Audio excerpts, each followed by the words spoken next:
Chapter 1. Bottle it. A protest. In Belfast, it's a warm-up to a riot. Civil disobedience. Disorder.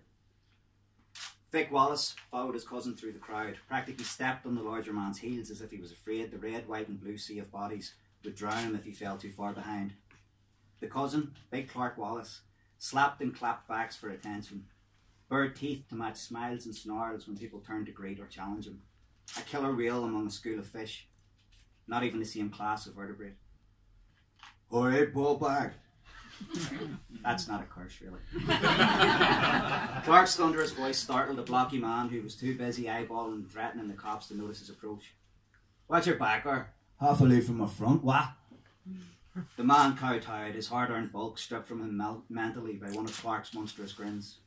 Cheeks pinks from roaring, faded to ash grey.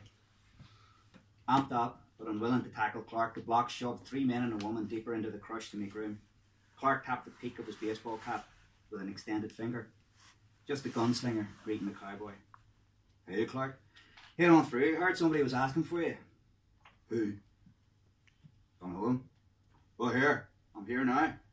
Whoever wants me can form an orderly clue. You know what I mean? Aye. Orderly clue. Aye, 100% Clark. It stuck in me. Vic attempted to make eye contact with the square man on his way past. Hey, yeah. A rosy flush reclaimed the man's cheeks. Fudge off. Vic looked away. He inched closer to Clark and managed to kick his Achilles tendon. Clark half turned and looked down on his cousin. What are you trying to do, Vic? That you said you were talking to pushed me. Who's he anyway? Can't remember. How are you getting on there anyway?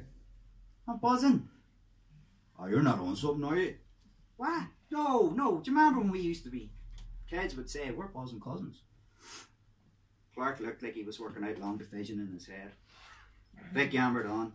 I mean, I'm a wee bit drunk, but that's alright. I'm just excited. Good.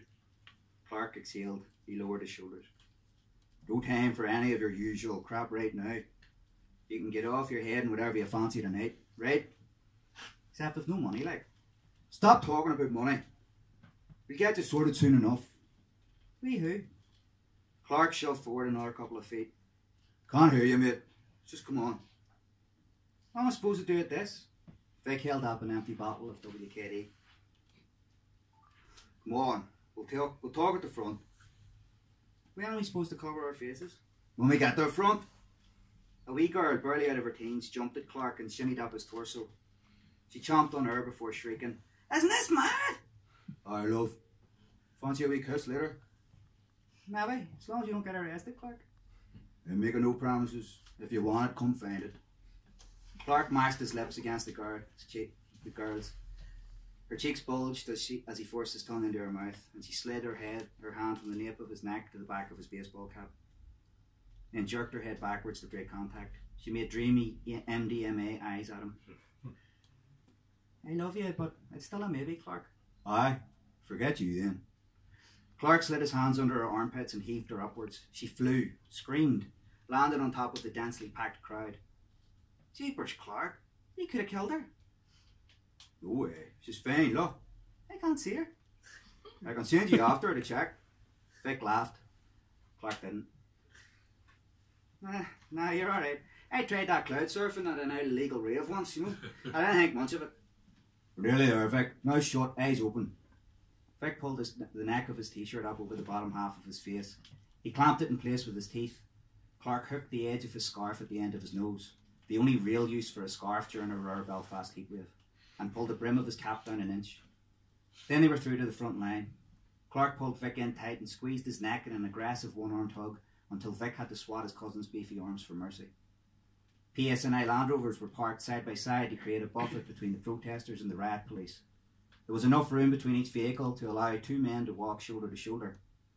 These gaps would soon be plugged by riot shields and the injured. The tang of nervous sweat polluted the air. 2 water cannon trucks had been called in already. They trundled to a stop behind the riot cops and grumbled threats, pumps primed. Both groups advanced a couple of inches each, plate tectonics in motion. Clark grabbed Vic's upper arm and hauled him from the front line to no man's land. Vic stood still, his WKD bottle held behind his back, and stared at the police. Clark danced along the middle ground like a mascot, fist pumping to the cheers of his fellow protesters. The clamour of encouragement soon swelled to a bloodthirsty, continual yowl of profanity and violent promises. Clark spread his arms in an unconscious Christ-like pose, his back to the Land Rovers. A megaphone crackled. "Please maintain a safe distance from the PSNI Land Rovers." Clark abandoned his messianic affectation to mime a really rude gesture. He'd have earned a standing ovation if his audience had been seated. As it was, they contented themselves with a burst of punk rock pogo jumps. Drummers at one side of the burly restrained protesters rattled out a beat, militaristic, aggressive, out of sync. Vic drew back his right arm and tossed the WKD bottle over the line marked out by the armoured vehicles. It arced through the cool air, tumbling base over neck. Orange light glinted off the glass.